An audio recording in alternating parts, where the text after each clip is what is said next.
Assalamualaikum warahmatullahi wabarakatuh. Apa kabar Anda pemirsa? Padang Panjang Sepekan kembali hadir memperbarui informasi Anda minggu ini. Dari Command Center Padang Panjang, bersama saya Deret Emarika, kita ke informasi pertama.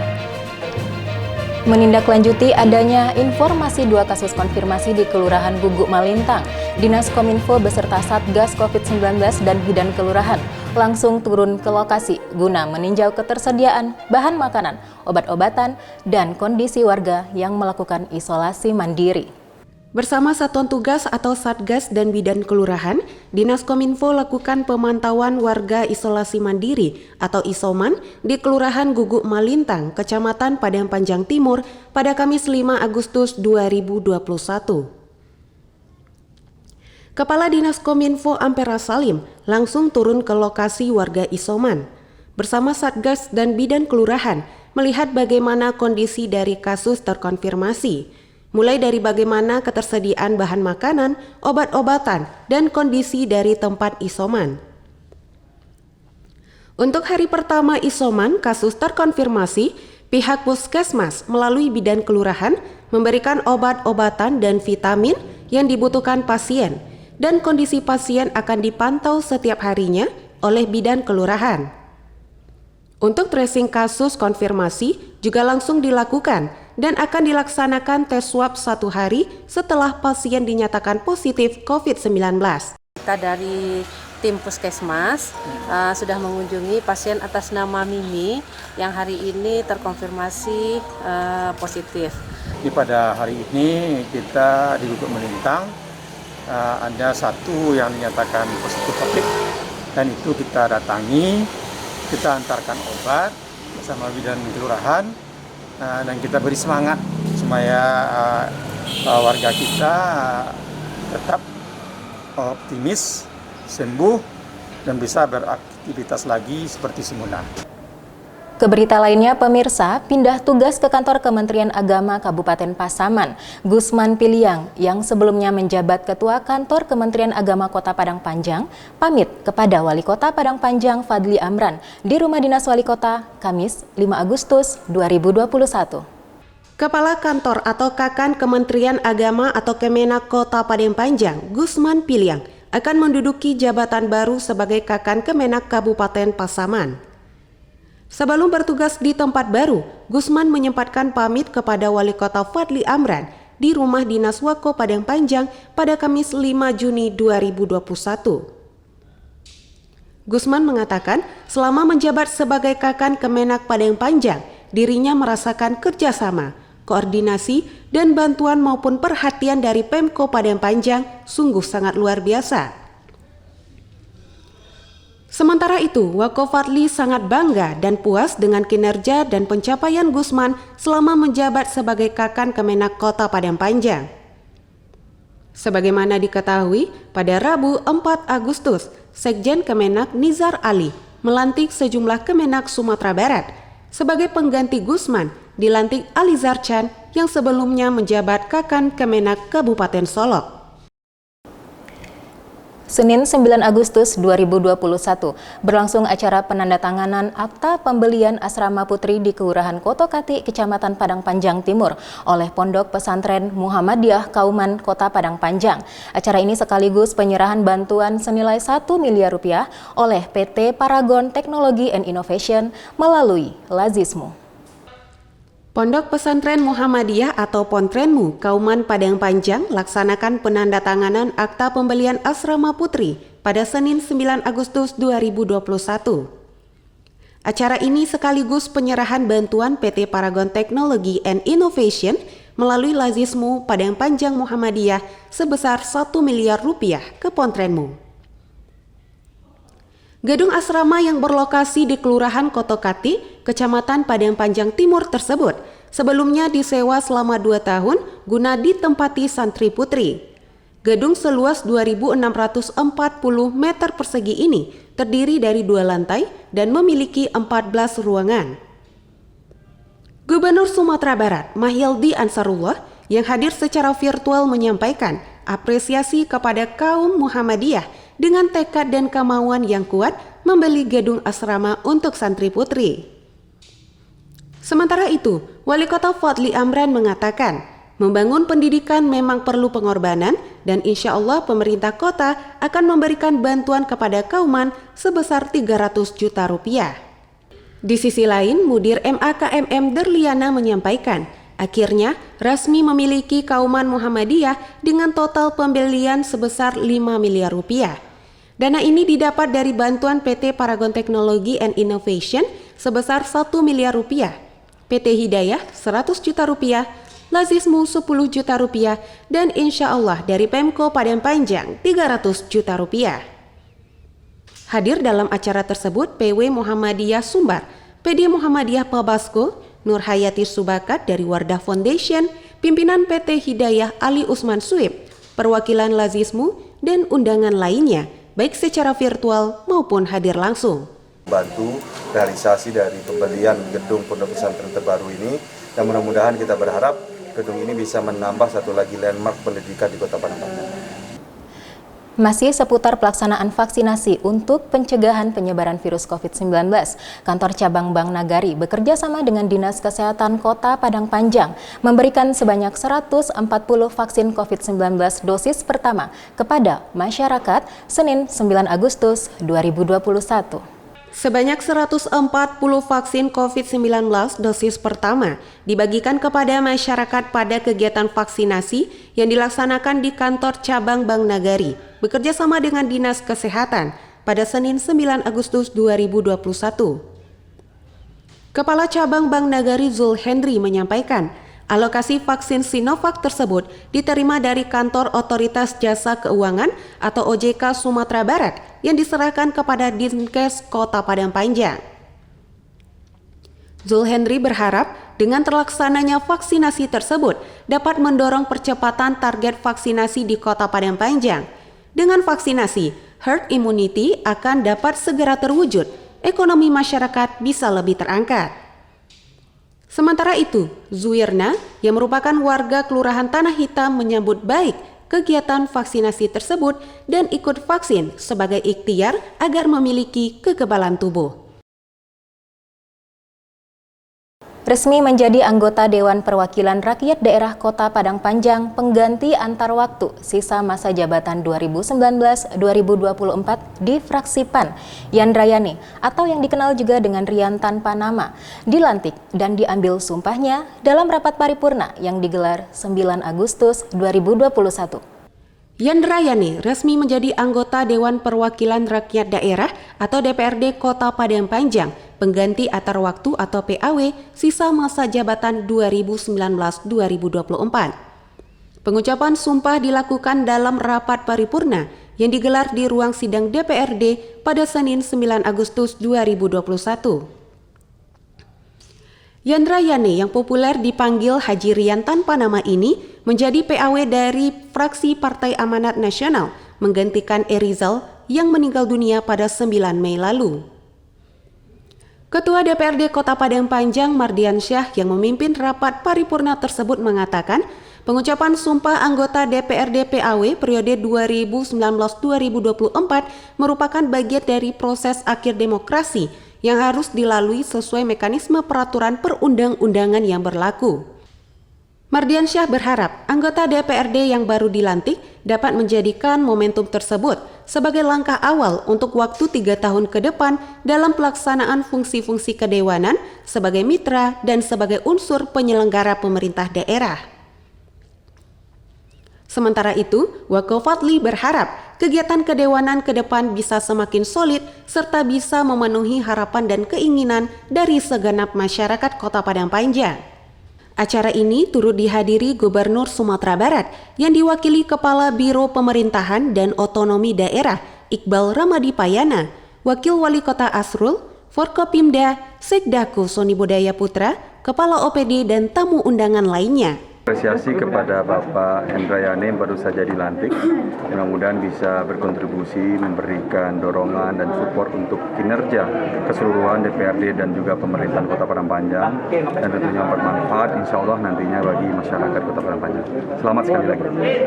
Selasa 10 Agustus 2021, rapat virtual digelar oleh pemerintah provinsi bersama wali kota dan bupati se-Sumatera Barat untuk membahas peningkatan kasus COVID-19.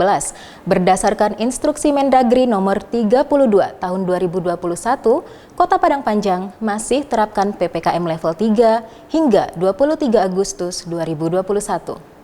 Mengantisipasi peningkatan kasus COVID-19, pemerintah provinsi atau Pemprov mengadakan rapat secara virtual bersama wali kota atau bupati se-Sumatera Barat pada Selasa 10 Agustus 2021. Berdasarkan instruksi Mendagri nomor 32 tahun 2021, Padang Panjang masih menerapkan pemberlakuan pembatasan kegiatan masyarakat atau PPKM level 3 yang diperpanjang sampai dengan 23 Agustus. Gubernur Sumatera Barat Mahyildi Ansarullah yang memimpin rapat tersebut berharap untuk menekan angka kasus konfirmasi yang ada di Sumatera Barat dengan meningkatkan testing dan tracing bagi kasus konfirmasi. Gubernur Mahyildi menyebutkan untuk protokol kesehatan merupakan hulu dari semuanya. Jika hulu ini bisa terkendali dengan baik, kedisiplinan masyarakat lebih meningkat, maka hilirnya akan bisa dikurangi, yaitu angka kematian dan positivity rate juga bisa ditekan. Gubernur meminta kepada bupati dan wali kota untuk terus berkoordinasi dengan jajaran TNI dan Polri, sampai kepada camat dan kelurahan untuk pengawasan prokes tersebut. Untuk yang melakukan isolasi mandiri atau isoman, pemerintah provinsi juga diminta kepada satuan tugas atau satgas kelurahan agar terkawal dan terawasi dengan baik, supaya yang melakukan isoman tidak berkeliaran dan betul-betul melakukan isoman. Sementara itu, Wakil Wali Kota Asrul menyebutkan, dengan adanya instruksi Mendagri terbaru, masyarakat diharapkan patuh dengan aturan-aturan yang telah dibuat. Kita ke informasi lainnya, pemirsa. Inovasi Smart Water Management System atau SWMS dari PDAM Kota Padang Panjang menjadi inspirasi bagi pemerintah Kota Pekanbaru dan PDAM Tirta Siak. Hal ini seperti diungkapkan langsung oleh Sekretaris Daerah Kota Pekanbaru Muhammad Jamil dalam kunjungan kerjanya ke Kota Padang Panjang, Kamis 12 Agustus 2021. Inovasi Smart Water Management System atau SWMS, sebuah sistem teknologi informasi dari PDAM Kota Padang Panjang yang mengoptimalkan kinerja dan layanan kepada masyarakat, menjadi inspirasi bagi Pemko Pekanbaru dan PDAM Tirta Siak. Hal tersebut mengemuka saat kunjungan kerja Pemko Pekanbaru dan PDAM Tirta Siak yang dipimpin Sekretaris Daerah Kota atau Sekdako Pekanbaru Muhammad Jamil di PDAM Kota Padang Panjang pada Kamis 12 Agustus 2021. Rombongan ini disambut Sekdako Soni Budaya Putra selaku Dewan Pengawas PDAM dan Direktur PDAM Adrial Abakar. Muhammad Jamil mengatakan, PDAM Kota Padang Panjang termasuk yang bisa memberikan layanan terbaik kepada masyarakat dari segi kualitas air dan sambungan air kepada masyarakat. Sementara itu, Direktur PDAM Tirta Siak Agung Anugrah mengungkapkan, PDAM Kota Padang Panjang memiliki kearifan yang sangat baik dari segi kualitas pelayanan secara internal dan eksternal. Agung mengatakan PDAM Tirta Siak saat ini memiliki 13.761 pelanggan dan setiap tahunnya ditargetkan peningkatan sebanyak 5.000 penambahan sambungan rumah. Penambahan sambungan rumah ini diharapkan dari sisi pelayanan akan lebih baik. PDAM Tirta Siak saat ini sedang berproses serta merangkum informasi, merangkum ilmu dari berbagai sumber termasuk dengan mengunjungi PDAM Kota Padang Panjang agar bisa diterapkan di Kota Pekanbaru nantinya. Kota Padang Panjang kami lihat sendiri, alhamdulillah sudah termasuk kota yang bisa melayani masyarakat dari segi kualitas air dan juga di segi sambungan airnya kepada masyarakat. Nah, ini yang harus kami contoh dan juga nanti Pekanbaru kami akan bisa menerapkan seperti itu. Yang pertama kita melihat sistem IT di sini yang sudah lebih baik dari kita, tentu kita ingin belajar dan kita ingin kemudian mencoba menirunya dan kita terapkan di tempat kami. Karena sistem IT ini tentunya akan mempermudah kinerja kami dalam melayani masyarakat, terutama dalam hal ini dalam sistem mendistribusikan air kepada pelanggan kita di Pekanbaru. Di hari yang sama, Wakil Ketua Komisi 4 DPRD Sumatera Barat Mesra lakukan peninjauan lapangan terkait perkembangan hasil pokok pikiran atau POKIR anggota DPRD Sumatera Barat di Kota Padang Panjang. Tinjau perkembangan hasil pokok pikiran atau POKIR anggota DPRD Provinsi Sumatera Barat di Kota Padang Panjang, Wakil Ketua Komisi 4 DPRD Sumatera Barat Mesra melakukan peninjauan lapangan pada Kamis 12 Agustus 2021. Dalam peninjauan tersebut, Mesra juga didampingi Wali Kota Fadli Amran, Perwakilan Dinas Perumahan Rakyat, Kawasan Pemukiman dan Pertanahan Sumbar, Kadis Perumahan, Kawasan Pemukiman dan Lingkungan Hidup atau Perkim LH, Wita Desi Susanti, Kadis Pekerjaan Umum dan Penataan Ruang atau PUPR Welda Yusar. Kunjungan ini bertujuan untuk meninjau program pembangunan drainase dan jalan lingkungan di 8 titik yang dialokasikan ke Kota Padang Panjang. Juga 7 titik irigasi tersier lintas kabupaten atau kota, yang 3 diantaranya terdapat di Kota Padang Panjang. Untuk POKIR pembangunan drainase dan jalan lingkungan, Mesra mengalokasikan dana sebesar 1 miliar rupiah dan 1,4 miliar rupiah untuk pembangunan irigasi tersier lintas kabupaten atau kota. Mesra menjelaskan, terdapat pembangunan jalan lingkungan berlokasi di RT 8 Kubu Gadang, Ekor Lubuk, RT 8 dan 9 Sago, Kelurahan Ngalau, RT 4 Ekor Lubuk, dan RT 6 Ganting. Sedangkan untuk drainase berlokasi di RT 4, 6, 7, 8, 9, 14, 16, 18 Silaing Bawah, RT 2, 3, 7, 10 Silaing Atas, RT 23 Balai-Balai, serta RT 5 dan 13 Tanah Hitam.